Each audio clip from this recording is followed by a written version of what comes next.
नमस्कार, मी सुमित गाडेकर. चला बोलू काही या कार्यक्रमात आपल्या सर्वांचं स्वागत करतोय. दर्शक हो, गुजरातमधल्या मोरबी जिल्ह्यामध्ये मच्छू नदीवरती झुलता पूल तुटला. अचानक तुटलेल्या या पुलावरती कित्येक शेकडो लोक होते आणि हे सगळे अचानक नदीत पडल्याने तब्बल जवळपास 141 जणांना आपला जीव गमवावा लागलाय. खरं तर ही खूप मोठी दुर्घटना आहे. 31 ऑक्टोबर, एका बाजूला सरदार वल्लभभाई पटेल यांची जयंती, त्याच राज्यामध्ये पंतप्रधान नरेंद्र मोदी हे त्यांना अभिवादन करत होते, तर दुसऱ्या बाजूला त्याच राज्यामध्ये मोरबी या जिल्ह्यामध्ये मच्छू नदीवरती असलेल्या या झुलत्या पूलने अचानक तुटल्यामुळे अनेक शेकडो जणांना यामध्ये निष्पाप जीव गमवावा लागलाय. यावरती सध्या देशामध्ये तर्क वितर्क आणि आरोप प्रत्यारोपांच्या फायरी सुरू आहेत. हा पूल कुणी बांधला? या पुलाचं रिनोव्हेशन कधी झालं? म्हणजे काही दिवसांपूर्वीच या पुलाचं रिनोव्हेशन झालेलं असं सांगण्यात आलं होतं. तर कॉन्ट्रॅक्टर कोण आहे, एकंदरीत याची क्वालिटी काय होती, हे सगळं तपासून इतक्या लोकांना, म्हणजे या पुलावरती जेमतेम म्हणजे मर्यादित लोकांना पाठवण्याऐवजी 120 किंवा 100 जणांना या पुलावरती पाठवण्याऐवजी 500 जण कसं काय पोहोचले, आणि तिथे पोहोचण्यासाठी तिकिटाची दर 17 रुपये असताना 50 रुपये 100 रुपये ब्लॅकनी विकून हे लोक या ठिकाणी कसे पोहोचले, असे अनेक प्रश्न या ठिकाणी उपस्थित होत आहेत. या सगळ्यांमध्ये जीव गमवावा लागला तो सामान्य लोकांना. तिथल्या प्रशासन व्यवस्थेने म्हणजेच महानगरपालिकेने यासंबंधी तिथे नागरिकांना जाण्यास मज्जाव होता. महानगरपालिकेने परवानगी दिली नव्हती. असं असताना देखील तिथे पर्यटक कसे पोहोचले, असे अनेक प्रश्न या ठिकाणी उपस्थित होत आहेत. एकंदरीत सर्वसामान्य नागरिक दिवाळीच्या ओकेशनमध्ये, सुट्ट्यांमध्ये ऑब्वियसली सगळीकडे फिरत असतात. एक प्रेक्षणीय आणि पर्यटन स्थळ म्हणून त्या ठिकाणी गेल्यानंतर त्यांच्यावरती जर काळाने जर असा घाला घातला असेल आणि तेही कृत्रिमरित्या ही संकट जर त्या सामान्य नागरिकांवरती जर ओढावलेला असेल, तर याला जबाबदार कोण, हा मोठा प्रश्न या ठिकाणी प्रशासनासमोर उपस्थित होत आहे. खरं तर या पार्श्वभूमीवरती गुजरातमधल्या या मोरबी जिल्ह्यातील मच्छू नदीवरती असलेला हा झुलता पूल, या पुलाचा इतिहास काय आहे, हा पूल कुणी बांधला, कोणाच्या काळात बांधलं गेलं, हे सगळं जाणून घेणं खरंच आता महत्त्वाचं आहे. कारण परवा जी घटना घडलेली आहे, 31 ऑक्टोबरला जी काही घटना घडलेली आहे, ती खूप मोठी आहे. कारण त्याच ठिकाणी काही वर्षांपूर्वी खूप मोठा अपघात झाला होता.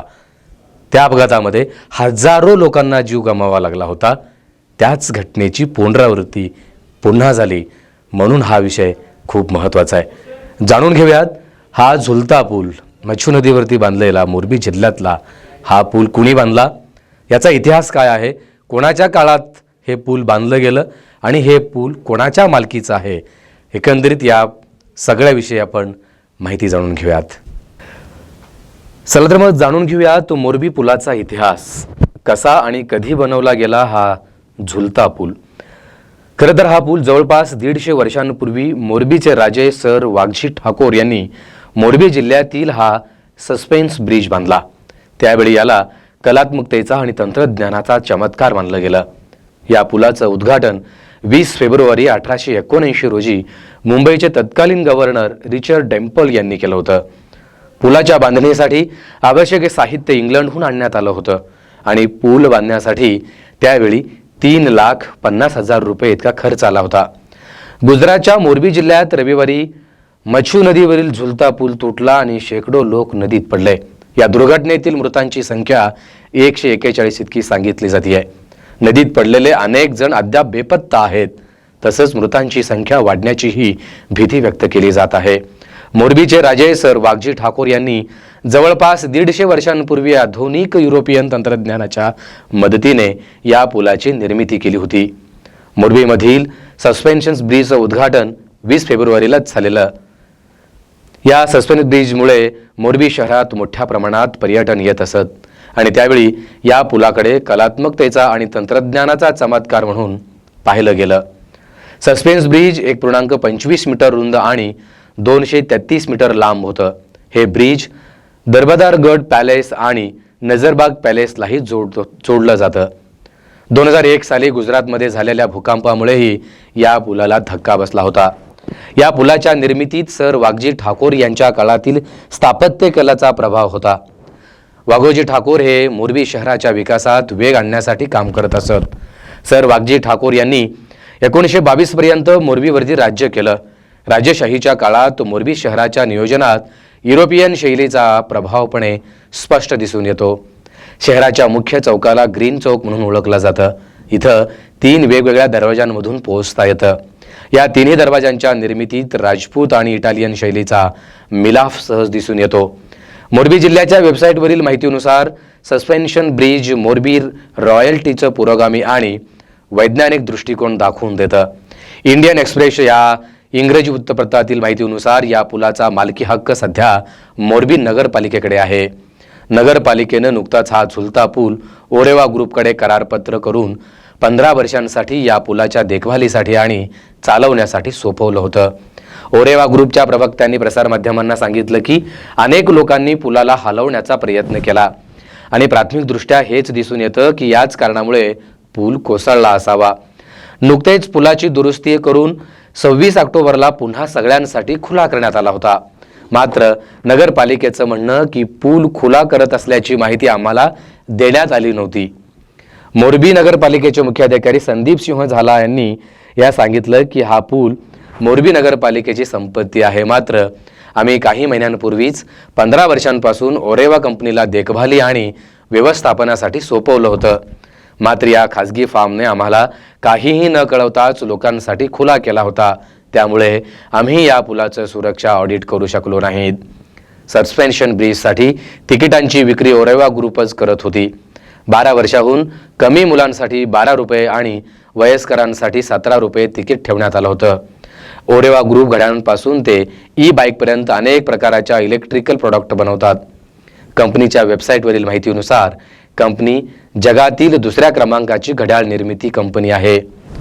या दुर्घटनेत गुजरातच्या मोरबी शहरात मच्छू नदीवर बनलेला झुलता पूल कोसळला आणि या दुर्घटनेत 141 लोकांना आपला जीव गमवावा लागलाय. पूल व्यवस्थापन समिती विरोधात IPS कलम 304, 308 आणि 114 अंतर्गत गुन्हा दाखल करण्यात आलाय. दुरुस्तीसाठी 6 महिने बंद असलेला हा पूल 28 ऑक्टोबरलाच पुन्हा खुला झाला होता. सणाच्या सुट्ट्या आणि रविवार यामुळे पुलावरती प्रचंड गर्दी होती. NDRF, SDRFच्या तुकड्या अजूनही बचाव कार्यात गुंतल्या आहेत. प्रसार माध्यमांमध्ये एकंदरीत असे प्रश्नचिन्ह उपस्थित होत असताना राजकीय विश्लेषक, पत्रकार जे महाराष्ट्रातले आहेत, दिल्लीत राहतात असे वानखेडे नावाचे जे काही ज्येष्ठ पत्रकार आहेत त्यांनी याच्यावरती भाष्य केलेलं आहे. एकंदरीत कोणाची चूक आहे, इथे कोणी चुकलं आणि याच्यावरती कशा पद्धतीनं इथले राजकीय नेते रिॲक्ट व्हायला पाहिजे होतं ते त्यांनी झालेले नाहीत. राजकीय नेत्यांमधला जो संवाद आहे किंवा संवेदना ज्या आहेत ते संपत चालल्याची खंत या ठिकाणी ज्येष्ठ पत्रकार वानखेडे यांनी व्यक्त केलेली आहे. अर्थात ते हिंदीत बोललेले आहेत. आपण बघूयात. तो आज का ये आयोजन यदि कैंसिल भी करते तो ऐसी कौन सी विकास की गाथा रुक जाती, क्या प्रधानमंत्री बताएंगे? क्या उनको आज जो भाषण उन्होंने दिया सरदार वल्लभ भाई पटेल के जयंती के उपलक्ष्य में, उनको आदरांजलि देते हुए, और उसमें भारत कैसा रक्षा में स्वयं पूर्ण हो रहा है, कैसा विदेशी हमारे दुश्मन दूर भाग रहे हैं, कैसे हर घर में गैस पहुंच रही है, नल का पानी पहुंच रहा है, ये चुनाव का भाषण नहीं तो क्या था?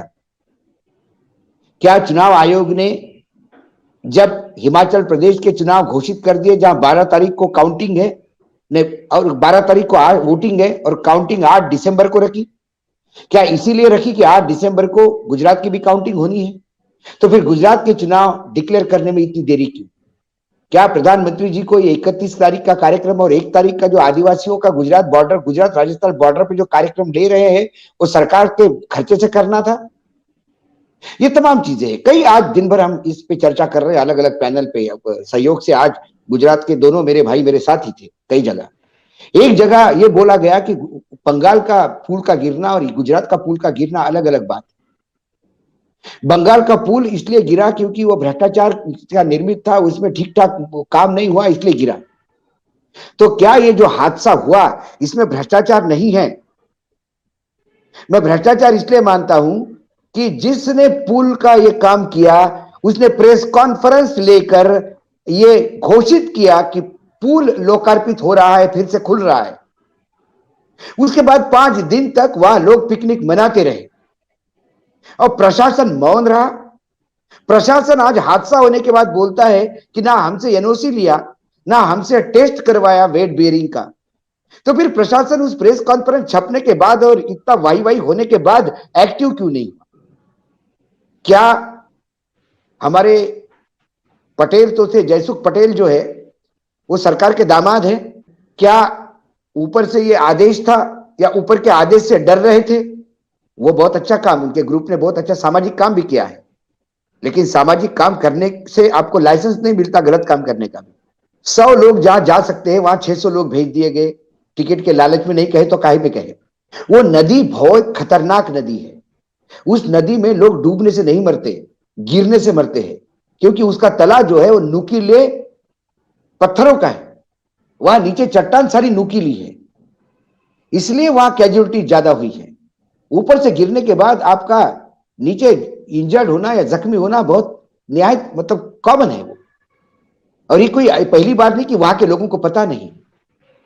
सरकार का हाथ पल्ला झाड़ देना और ये आयोजन कंटिन्यू होना। अब जब रशिया से भी दुखद संदेश आ रहे हैं, सारे दुनिया से जब शोक संदेश आ रहे हैं, तो आप प्रधानमंत्री कल जा रहे हैं मोरबी में। क्या प्रधानमंत्री कल पहले ही दिन चले गए होते तो क्या होता? 150 का मर जाना बहुत बड़ा आंकड़ा है, और वो गुजरात उनका होम स्टेट है। किस विकास की गाथा कर रहे हैं आप? क्या कर रहा था एडमिनिस्ट्रेशन? ऐसे कई सवाल है जिसका जवाब देना होगा। 4-4 लाख रुपए किसी मृतक को देके आप उसका घर बसा नहीं सकते। कुछ फैमिली के 12 लोग गए हैं, 48 लाख रुपए में 12 लोगों के आप परिवार को फल फुला सकेंगे? 250 से ज्यादा परिवार बर्बाद हो गए। तो ये हमदर्दी नहीं पैदा होती है प्रधानमंत्री के मन में। मैंने कहा ये मैं मुंबई में भी बात हुई, नागर जी मुंबई में बैठे हैं, जब वो लोकल वाला पुल गिर गया और उसमें बाद में 6 लोग इंजर्ड होके बाद में वो मर गए हॉस्पिटल में, तो ये भाजपा के तमाम नेता चढ़ गए थे बिल्कुल सरकार पे। उद्धव सरकार के भी मिसमैनेजमेंट है, नगर कारपोरेशन ने देखना चाहिए था, ये करना चाहिए था। अब हम अब डिफेंस मिनिस्टर और रेलवे मंत्रालय को कहेंगे कि इसमें काम करें। रेलवे मंत्री आके खुद वहां पे दुख बता रहे थे कि कैसा मिसमैनेजमेंट है। मतलब मरने वाले की वैल्यू सिर्फ उसी जगह पे है जहां विपक्ष की सरकार है, क्योंकि आपको इसका राजनीति करना है। और आज आपके यहाँ 150 लोग मर गए, ये तो अच्छा हुआ कि कोई राजनीतिक दल इसको मुद्दा नहीं बनाना चाहता। राहुल गांधी ने कहा कि मैं इसको मुद्दा बनाना, बिल्कुल ये राजनीतिक मुद्दा नहीं, मेरी संवेदना है उन लोगों के साथ। तर अशा पद्धतीनं ज्येष्ठ पत्रकार राजकीय विश्लेषक वानखेडे यांनी आपलं मत व्यक्त केलं आहे। आत्ता आमच्या हाती आलेल्या माहितीनुसार तब्बल 141 जणांना आपला जीव गमवावा लागलेला आहे। सध्या अजूनही या ठिकाणी बचाव कार्य सुरू आहे। सैनिकांनी ते आता बचाव कार्य आपलं सुरू ठेवलेलं आहे। अजूनही या ठिकाणी मृतांची संख्या वाढण्याची भीती व्यक्त केली जात आहे। कित्येक जण या नदीत वाहून गेल्याची ही भीती व्यक्त केली जात आहे। असं असताना एकंदरीत या प्रश्नांचं किंवा या दुर्घटनेची जबाबदारी कोण घेणार? गुजरात राज्य शासन आता कोणाला दोषी ठरवणार, कोणत्या मंत्र्याला राजीनामा द्यावा लागणार हे पाहणं आता अत्यंत महत्त्वाचं आहे। सगळ्या जे काही तिथे पोहोचलेल्या नागरिकांना जे गमवावं लागलं ते दुःख किंवा जे काही त्यांच्या घरातील किंवा शेजारचे या सगळ्यांना जीव गमवावा लागला ते आता त्यांना परत मिळणं खूप अवघड आहे। या संवेदना मी माझं सोलापूर न्यूज चॅनलच्या वतीने व्यक्त करतो। भावपूर्ण श्रद्धांजली मी या ठिकाणी अर्पित करतो। आणि चला बोलू काही या कार्यक्रमातून मी आता सुमित गाडेकर आता आपला निरोप घेतोय। पुन्हा भेटण्यासाठी एका वेगळ्या विषयासह नमस्कार।